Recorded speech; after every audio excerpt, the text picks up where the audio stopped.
بسم اللہ الرحمن الرحیم۔ السلام علیکم پیارے بچوں، میں ہوں مس حنا، جماعت پنجم کے لیے اسلامیات کا لیکچر نمبر 5 لے کے آپ کی خدمت میں حاضر ہوں۔ اس سے پہلے کہ ہم اپنا لیکچر سٹارٹ کریں، میں دعا کرتی ہوں کہ آپ سب لوگ اپنے اپنے گھروں میں بالکل خیریت سے ہوں گے، اور یہ بھی دعا ہے کہ اللہ تعالی ہمارے جو ملک کے حالات ہیں جلدی سے ٹھیک کر دے اور ہمارے ملک کی رونقیں بحال ہوں، اور ہم سب اپنے اپنے کاموں پر، اپنے اپنے اسکولوں میں، دفاتر میں واپس خوشیوں کے ساتھ اس کو دوبارہ سے جوائن کریں۔ آمین ثم آمین۔ ٹھیک ہے، آج کا ہمارا جو ٹاپک ہے، جو عنوان ہے، وہ ہے عیدین۔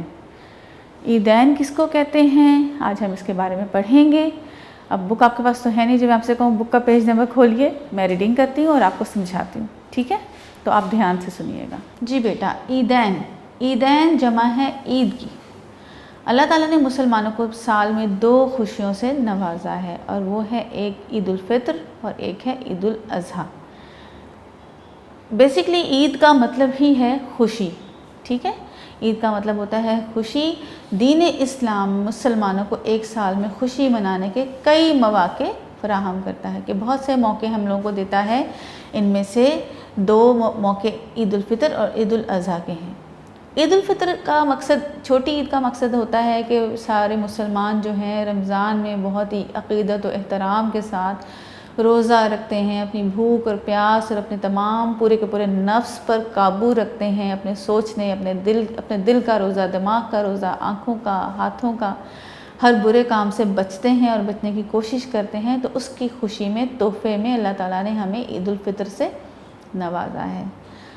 اور اس کے بعد عید الاضحیٰ ایسے ہی ہے، جب جو ہے حج ادا ہوتا ہے، سال میں ہمارے مسلمان بہن بھائی جو ہیں حج ادا کرتے ہیں، تو اس کے بعد جو اس کا اختتام ہوتا ہے وہ جانور کی قربانی سے ہوتا ہے۔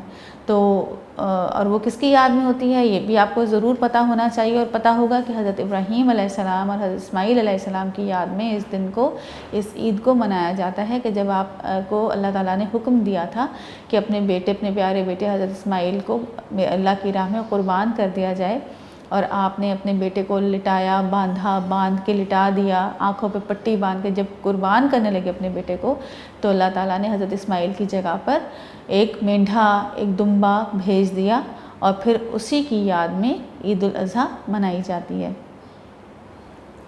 مسلمان رمضان المبارک کے روزے مکمل ہونے کی خوشی میں یکم شوال کو عید مناتے ہیں۔ رمضان کے بعد جو دوسرا اسلامی مہینہ ہے وہ شوال ہے۔ 30 رمضان تک ہم روزے رکھتے ہیں، اور یکم شوال کو جو ہے ہم عید مناتے ہیں۔ عید الفطر رمضان المبارک کے روزوں کا انعام ہے۔ یہ میں نے آپ کو بھی بتایا ہے کہ جتنی محبت اور خلوص اور عقیدت سے لوگ روزے رکھتے ہیں، اللہ تعالیٰ نے انعام کے طور پر ان کو عید سے نوازا ہے۔ نماز عید سے قبل مسلمان فطرانہ ادا کرتے ہیں۔ عید الفطر کے موقع پر کچھ رقم یا کچھ غلہ کا مطلب ہوتا ہے اناج، یعنی گندم ہو گئی، یا ہمارے جو فوڈ آئٹمز ہیں، ہماری کھانے پینے کی جو چیزیں ہیں، ان کے برابر کی کوئی رقم بطور صدقہ غریبوں کو دیا جاتا ہے، اسے فطرانہ کہتے ہیں۔ فطرانہ ہمیشہ عید کی نماز پڑھنے سے پہلے ادا کیا جاتا ہے، اپنے غریب بہن بھائیوں کو دیا جاتا ہے۔ ہمارے قریب جو لوگ ہوتے ہیں، جو ضرورت مند ہیں، جو عید کی خوشیوں میں شامل نہیں ہو سکتے، تو اللہ تعالیٰ نے ان کے لیے کچھ حصہ مختص کیا ہے، مخصوص کیا ہے، کہ اپنے غریب بہن بھائیوں کو عید کی نماز سے پہلے وہ ادا کیا جائے، تاکہ وہ بھی عید کی خوشیوں میں شامل ہو سکیں، اور اس کو فطرانہ کہتے ہیں۔ یکم رمضان المبارک سے عید کی نماز سے پہلے تک کسی بھی وقت فطرانہ ادا کیا جا سکتا ہے۔ اس کی وجہ سے غریب، مسکین اور نادار لوگ بھی عید کی خوشیوں میں شریک ہو جاتے ہیں۔ اور جب ہم 30 دن روزے رکھ لیتے ہیں، تو اس کے بعد نبی پاک صلی اللہ علیہ وسلم نے منع فرمایا، عید کے دن ہم روزہ نہیں رکھ سکتے۔ کئی لوگ روزہ رکھتے ہیں، لیکن عید کے دن، چاہے وہ عید الفطر ہے یا عید الاضحیٰ ہے، یہاں پہ فرمان مصطفیٰ صلی اللہ علیہ وآلہ وسلم ہے کہ عید الفطر اور عید الاضحیٰ کے موقع پر روزے رکھنے سے باز رہو، منع فرمایا ہے۔ اس کے بعد ہے عید الاضحیٰ۔ عید الاضحیٰ کے بارے میں، عید الاضحیٰ کو عید قربان بھی کہتے ہیں۔ یہ عید 10 ذی الحج کو منائی جاتی ہے۔ یہ عید اس واقعے کی یاد میں منائی جاتی ہے جب حضرت ابراہیم علیہ السلام اپنے بیٹے حضرت اسماعیل علیہ السلام کو اللہ تعالیٰ کے حکم سے قربان کرنے کے لیے تیار ہو گئے تھے۔ اللہ تعالیٰ نے ان کے خلوص کو قبول فرمایا اور جنت سے ایک مینڈھا بھیجا، مینڈھا یا دمبا سمجھ لیں آپ، بھیڑ سمجھ لیں، اسی طرح کا حضرت اسماعیل علیہ السلام کی جگہ قربان کیا گیا۔ مسلمان عید الاضحیٰ کے دن جانور قربان کر کے حضرت ابراہیم علیہ السلام کی اسی سنت پر عمل کرتے ہیں۔ قربانی کرنا ہمارے پیارے نبی صلی اللہ علیہ وآلہ وسلم کی بھی سنت ہے۔ قربانی بے حد اجر و ثواب والا عمل ہے۔ قربان اگر آپ کے پاس اتنی حیثیت ہے کہ آپ کے اوپر کوئی قرض نہیں ہے، آپ نے کسی کا قرضہ نہیں دینا، تو آپ کے اوپر، اور آپ کے پاس پیسے بھی ہیں، تو آپ کے اوپر قربانی واجب ہے، لازم ہے۔ قربانی مسلمانوں کے دلوں میں یہ جذبہ پیدا کرتی ہے کہ اللہ تعالیٰ کی خاطر کسی قربانی سے دریغ نہیں کرنا چاہیے۔ قربانی کا مقصد یہ نہیں ہوتا بیٹا کہ ہم جانور قربان کر کے سارے کا سارا گوشت جو ہے اپنے فریزر میں رکھ لیں۔ اس کا حکم یہ ہے کہ جب جانور قربان کرتے ہیں، گوشت آپ کو ملتا ہے، اس کے 3 حصے کریں۔ ایک حصہ آپ کا ہوتا ہے، ایک رشتہ داروں کا ہوتا ہے، اور ایک غریبوں کا ہوتا ہے۔ تو غریبوں کو ہمیشہ ہم کیونکہ اللہ کی راہ میں دیتے ہیں، تو اللہ کی راہ میں ہمیشہ اچھی چیز دینی چاہیے۔ کیا آپ سوچ سکتے ہیں کہ ہم اللہ تعالیٰ کے لیے، اللہ تعالیٰ کو خوش کرنے کے لیے گندی چیز دیں؟ جیسا آپ خود کھائیں ویسا آپ اپنے رشتہ داروں کو بھی کھلائیں، ویسا اپنے غریبوں کو بھی، غریب بہن بھائیوں کو، دوستوں کو، ان کی بھی مدد اسی طرح سے کریں، اسی دل سے کریں۔ قربانی مسلمانوں کے دلوں میں جذبہ پیدا کرتی ہے کہ اللہ تعالیٰ کی خاطر کسی قربانی سے دریغ نہیں کرنا چاہیے۔ اس کے بعد ہے عیدین کے احکام و آداب۔ عیدین کے لیے اللہ تعالیٰ نے کیا حکم دیا ہے اور اس کے آداب کیا ہیں؟ مسلمان عید الفطر اور عید الاضحیٰ نہایت گرم جوشی سے مناتے ہیں اور اللہ تعالیٰ کا شکر ادا کرتے ہیں۔ عید کی نماز کے لیے اذان اور اقامت نہیں کہی جاتی۔ عید کے دن سورج نکلنے کے تھوڑی دیر بعد مسلمان عیدگاہ میں جمع ہوتے ہیں۔ عیدگاہ کیا ہوتا ہے؟ جہاں پہ ہم عید کی نماز پڑھتے ہیں اور 2 رکعت نماز ادا کرتے ہیں۔ نماز عید میں عام نماز سے کچھ زیادہ تکبیرات کہی جاتی ہیں۔ نماز عید کے بعد امام صاحب خطبہ دیتے ہیں۔ اس خطبے میں مسلمانوں کو آپس میں پیار، محبت اور ہمدردی کا درس دیا جاتا ہے یا سبق دیا جاتا ہے۔ انہیں قربانی اور فطرانے کے مقاصد سے آگاہ کیا جاتا ہے۔ ان کو سمجھایا جاتا ہے کہ قربانی کا کیا مقصد تھا اور فطرانہ دینے کا بھی کیا مقصد ہے، کیوں اللہ تعالیٰ نے حکم دیا ہے کہ قربانی کی جائے اور فطرانہ دیا جائے۔ مسلمانوں کو چاہیے کہ وہ اس خطبے کو خاموشی اور توجہ سے سنیں۔ عید کے موقع پر چند آداب کا خیال رکھنا ضروری ہے۔ اس سے پہلے میں آپ کو یہ بتاؤں گی کہ قربانی کے جانور کے ہر بال کے بدلے میں ایک نیکی ملتی ہے۔ ہمیشہ جانور جو ہے، جو حکم ہے جانور خریدنے کے لیے جو بتایا ہے اللہ تعالیٰ نے کہ کس طرح کا ہونا چاہیے، اس کے اوپر کوئی جو ہے وہ زخم نہیں ہونا چاہیے، کہیں سے ڈسیبل معذور نہیں ہونا چاہیے، اس کے دانتوں کا حساب رکھنا چاہیے، اس کی ہر چیز کے اوپر کوئی کیڑا، جیسے کیڑے ان کے اوپر جانوروں پر ہو جاتے ہیں، تو ان چیزوں کا سارا خیال رکھنا چاہیے۔ ایک تندرست اور صحت مند جانور جو ہے وہی قبول ہوتا ہے۔ تو ہمیں جانور خریدتے ہوئے اس بات کا خیال رکھنا چاہیے اس میں کسی قسم کا کوئی نقص نہ ہو۔ تو اسی لیے حکم ہے، بتایا گیا ہے کہ قربانی کے جانور کے ہر بال کے بدلے میں ایک نیکی ملتی ہے۔ عید کے دن نہا دھو کر نئے یا صاف ستھرے کپڑے پہنیں اور خوشبو لگائیں۔ عید الفطر کے دن عیدگاہ جانے سے پہلے میٹھی چیز کھانا، جبکہ عید الاضحیٰ کے دن کچھ کھائے بغیر جانا سنت ہے۔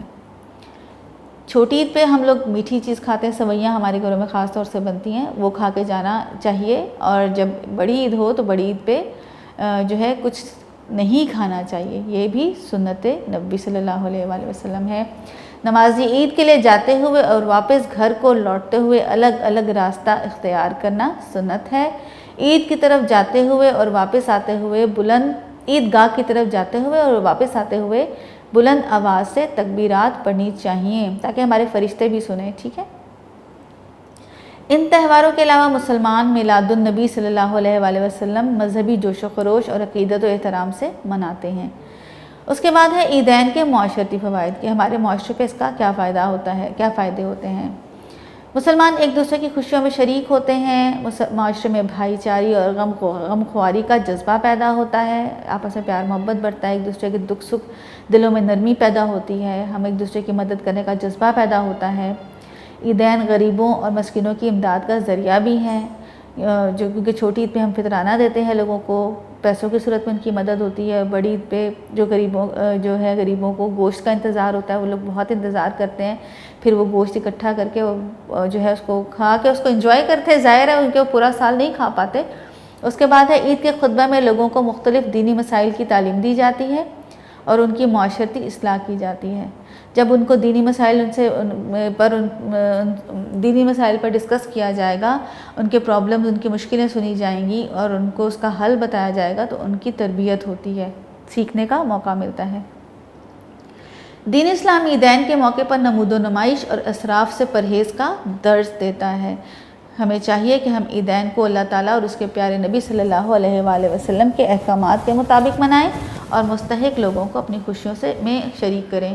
نمود و نمائش اور اسراف کا مطلب یہی ہے کہ ہم کوشش کریں کہ ایسی چیزوں کا استعمال، ایسے کپڑے اتنے زیادہ مہنگے کہ لوگوں کو، جو ہمارے آس پاس کے دیکھنے والے لوگ ہیں، ان کا دل دکھے، ان کو یہ احساس ہو کہ ان کے پاس وہ چیز میسر نہیں ہے اور ان کے دل میں جو ہے ان کو دکھ ہو۔ تو بیٹا ہم لوگوں کو چاہیے کہ ہم لوگ جو ہے اپنے جیب میں رہتے اپنی پاکٹ کے مطابق جو ہے کپڑے بنائیں، زیادہ مہنگے کپڑے نہیں بنائیں، کیونکہ اللہ تعالیٰ کو اسراف بھی پسند نہیں ہے، فضول خرچی بھی پسند نہیں ہے اور بخل بھی پسند نہیں ہے۔ بخل کا مطلب یہ ہوتا ہے کہ اگر آپ کے پاس پیسے ہیں اور آپ ان کو اپنی بنیادی ضرورتوں سے پوری نہ کریں تو اس کو بخل کہتے ہیں، اور اسراف یہ ہوتا ہے کہ آپ کم پیسوں میں بھی چیز خرید سکتے ہو لیکن آپ زیادہ ڈھیر پیسے خرچ کر کے جو ہے فضول خرچی کریں، تو اللہ تعالیٰ کو یہ سب چیزیں پسند نہیں ہیں، تو ہمیں اس کے مطابق اپنی زندگی گزارنی چاہیے اور حقدار لوگوں کو اپنی خوشیوں میں شریک رکھنا چاہیے۔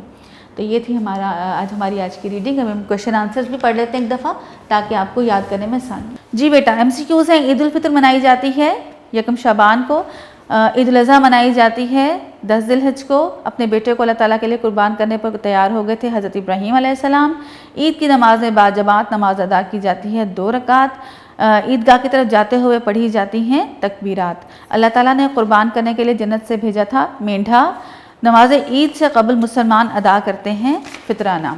اس کے بعد ہے فطرانہ مدد کرنے کا طریقہ ہے، غریبوں کی مدد کرنے کا۔ نمبر 9 ہے عید کی نماز سے پہلے کھانا سنت ہے، میٹھی چیز۔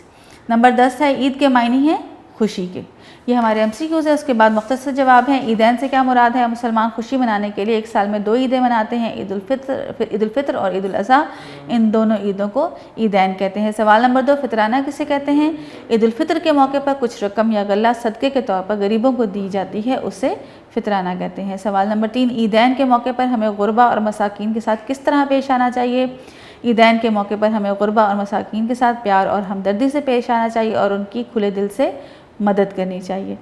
اس کے بعد لاسٹ کویشچن ہے، عید کی نماز کے خطبے میں مسلمانوں کو کن باتوں کا درس دیا جاتا ہے؟ عید کی نماز کے خطبے میں مسلمانوں کو آپس میں پیار، محبت اور ہمدردی کا درس دیا جاتا ہے۔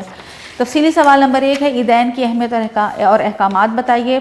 مسلمان عیدین بہت جوش سے مناتے ہیں اور اللہ کا شکر ادا کرتے ہیں۔ عید کی نماز کے لیے اذان اور اقامت نہیں کہی جاتی۔ عید کے دن لوگ عیدگاہ میں جمع ہوتے ہیں اور 2 رکعت نماز ادا کرتے ہیں۔ نماز عید میں تکبیرات زیادہ ہوتی ہیں۔ نماز کے بعد امام صاحب خطبہ دیتے ہیں۔ سوال نمبر 2، عیدین کے معاشرتی فوائد و اثرات بیان کریں۔ مسلمان ایک دوسرے کی خوشیوں میں شریک ہوتے ہیں، معاشرے میں بھائی چارے اور ہمدردی کا جذبہ پیدا ہوتا ہے۔ عیدین غریبوں اور مسکینوں کی امداد کا ذریعہ بھی ہیں۔ عید کے خطبے میں لوگوں کو مختلف دینی مسائل کی تعلیم دی جاتی ہے۔ یہ تھے کویشچن آنسرز۔ اب ہم ناظرہ کی طرف آتے ہیں۔ ناظرہ میں ہے دنیا اور آخرت میں بھلائی کی دعا، گھر میں داخل ہونے اور نکلنے کی دعا۔ تو یہ میں ایک دفعہ آپ کو پڑھ کر سنا دیتی ہوں۔ ایک دعا ہے دنیا اور آخرت میں بھلائی کی دعا ہے، اس میں ہے بسم اللہ الرحمن الرحیم، ربنا آتنا فی الدنیا حسنۃ وفی الآخرۃ حسنۃ وقنا عذاب النار۔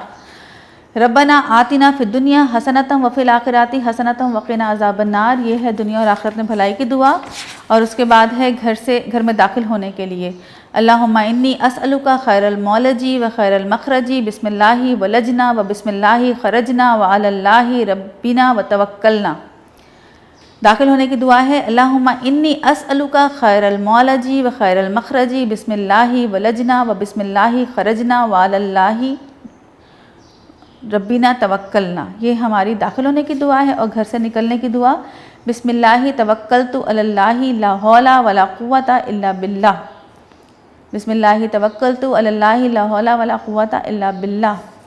یہ آپ کا ناظرہ تھا۔ اس کو اچھی طرح سے آپ نے یاد کرنا ہے، اچھی سے تیاری کرنی ہے، اور نوٹس بھی جو ہیں ان کو یاد کر کے آپ نوٹ کاپی پہ لکھنے ہیں اور اپنا کام لازمی کیجیے گا۔ امید کرتی ہوں کہ آپ کو آج کا لیکچر سمجھ میں آیا ہوگا۔ مجھے اجازت دیجیے، فی امان اللہ۔